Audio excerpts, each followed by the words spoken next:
Hello, ladies and gentlemen, welcome back. In this video, I want to talk to you about some stuff. I was messaged from somebody as I was chatting with a friend of mine who's a partner in one of the top-end law firms in New York, and he told me that he'll never really make it into a position of power because he is not cutthroat enough. This coming from a guy who works his ass off. Anyway, I asked him, in his opinion, what makes these people who are in positions of power so cutthroat?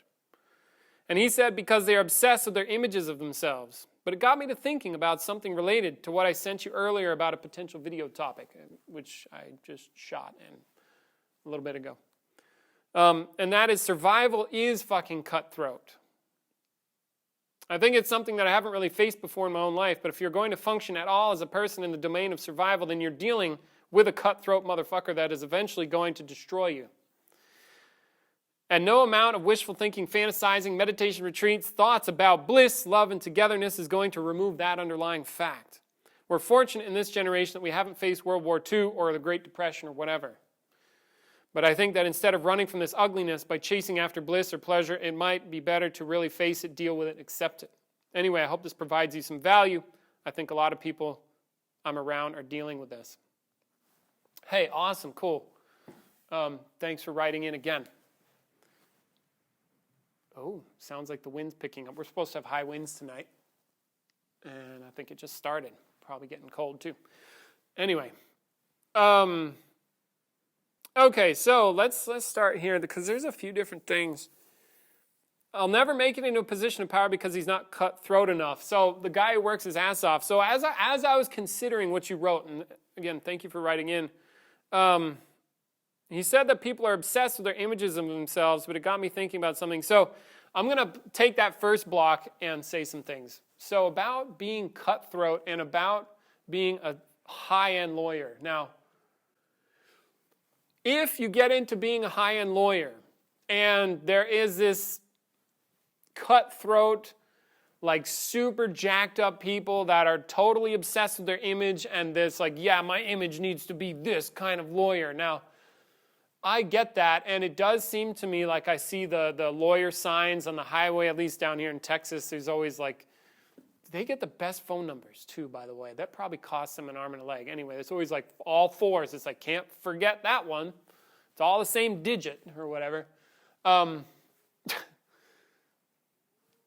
They do promote an image. They're like, yes, we're the law tigers. We will 50 million net to client. We will fight for you, right? And then they put that image out probably because it fucking works. Now, about being cutthroat. So there's this like total image obsessed cutthroat. My reaction to that is like, oh my God, that's ugly. Why would anybody like spend their life doing that? And see, it gives me kind of a negative feeling. Now, I thought of an alternative perspective on that. And this alternative perspective is imagine somebody who is a master and a straight killer. Now, this is coming from my experience learning from Ralston and also tons and tons of martial arts training, training, fighting, MMA type stuff.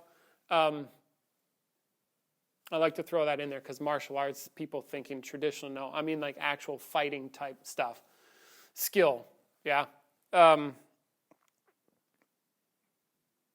In there, if you are going to, because it is about destroying another human being, skillfully. It is a competition. It is not friendly. It is not social. It's not social. I think the best fighters are the ones that they are not, they go into a different mode. Like when they're doing competition, they're in a different mode of being. It's more an animal, less human, more animal. Less emotional reactivity, no person really, just destroy without all of the other crap getting in the way. This makes for an effective martial artist. And when I say not social, I mean it's not good or bad social. It's just social's a different thing. And if I can enter a state where I'm very non-social, it is a very beneficial place to be. I'm not reactive. My emotions don't get in the way. I'm very present. I don't care very much what's going on. It's like I become one with the reality that's occurring. And this is it's a better place to be when doing that. So applying that, if I can, I don't know, since imagine a world, and I'm just making this up. Again, I'm not a lawyer, haven't been to law school, I just know some things about mind. I'm imagining a possibility where I can be a lawyer, I can be cutthroat, I can do the things I need to do, but it's not personal. I'm a killer in the courtroom, and when I'm done killing people in the courtroom, I go home. I have a nice meal. I, love my wife or husband or whatever, do good family stuff, and so I can do the kill mode stuff. I can go there, but then when I'm done, I like flowers and beauty or whatever. I have a wholesome relationship. Now, I don't know what that would look like, but I can imagine a certain sense of freedom if I were to, be cutthroat in a way that's not personal. So then I am detached from the killing aspect of the lawyering when I really need to kill, and then I don't have all this other crap getting in the way. So then I can be cutthroat, and then I can also have this other life, yeah? It's just a matter of switching my mind from one mode to another. I can go on kill mode, and then I can go off kill mode. There's nothing that says that you need to be in kill mode and then feel bad about what you've done and then da-da-da-da-da-da. If that's your chosen profession, you could master that. Master the killing. And keep it off of you, maybe. And there was something there for me about... I remember stories, Peter, he would tell stories about learning martial stuff, learning how to fight from his teacher, and at one point his teacher told him, you need more cruelty. And he was like, what? Cruelty. And he didn't speak good English, so he got the dictionary out and said, yeah, that's the word right there. And the word was cruelty. And so Peter's like, but I don't want to be cruel. He was kind of Bay Area, 70s, San Francisco Bay Area, kind of lovey-dovey, but I don't want to be cruel. And then he took a different look at it, and then so take a look at cruelty from a different perspective. Let's take cruelty out of a moral thing, out of a social thing, and what is being cruel? Again, as Peter mentioned to me, this image, which I think is useful in this case, is imagine a doctor who is going to cut something out of you, but they're so worried about hurting you that every time they make a cut, they're like, ooh, oh, is that okay? Ooh, oh, is that okay? Ooh, ooh, oh, See, and you're bleeding and it hurts and and they keep jabbing you. It's now imagine the doctor that is cruel, as if they are okay with hurting. They go in, cut, done. Boom, they're cruel about it. Not vicious, not these other types of vindictive, hurty, personal stuff, but cruel, that straight killer, that, I need to cut something out of you, the knife goes in, it cuts, and it's done. That I would rather have a cruel doctor than the other one. Do you see the energy I'm talking about, the mind that I'm talking about? It's the ability to hurt, the ability to destroy without all that stuff getting in the way, all this social, for example, if I destroy somebody and it's oh my God, did I do a bad or wrong thing? You see, that's a social concern. I destroy somebody and then, oh, I like it, I'm greedy, I want more. Do you see, that's greed and social? No. It's just, nope, time to destroy, go. Done. And it's cruel, but it's very straight.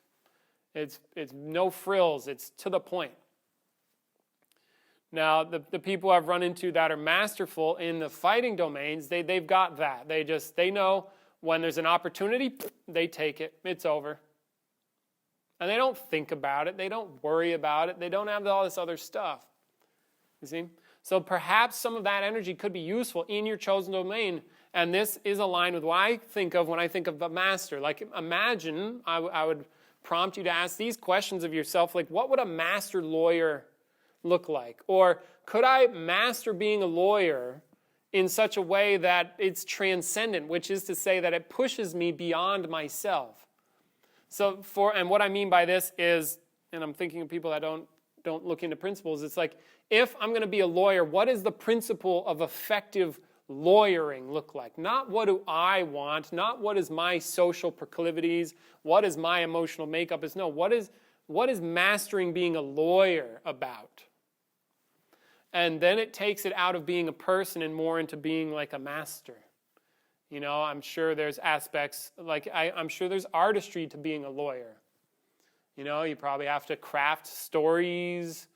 I don't know what it's like to be in front of a jury. You have to present things in a certain way. You have to gather all your evidence. You have to understand where the opposition is likely to go. How are they thinking? So I'm imagining it's very much like a fight, but it's a social psychological battle that stretches a long period of time. Like you actually have time to do stuff. Now, you know, whereas in boxing, if somebody's going to hit me, I've got no time, so I have to relate. Oh.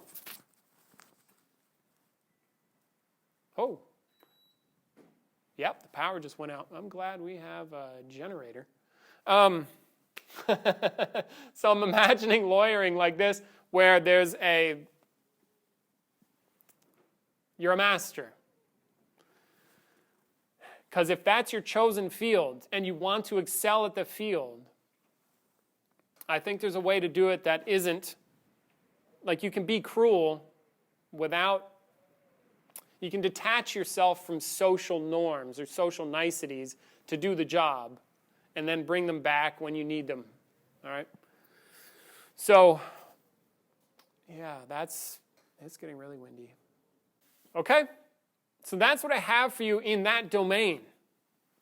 Take a look at what would it take for you to be a master in whatever domain you're working with. What would you have to do? How would you have to reshape your mind in order to do it? Because mastery, in this case, is about your mind and like how you are, the distinctions you make, and how you show up and relate to what's there. It's relational.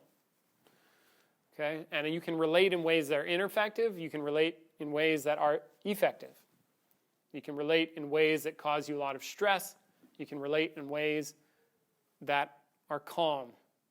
And the circumstance doesn't change. It's the same circumstance, but how you relate can change. So now, what way would you relate that would create mastery and a huge amount of skill and maybe this cutthroat aspect without being obsessed with your image?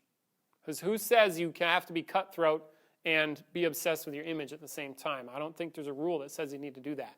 You just need to know how to kill. All right? And now maybe creating an image is part of that, but you know that you're making up the image and it's not you. So you do it to serve a purpose.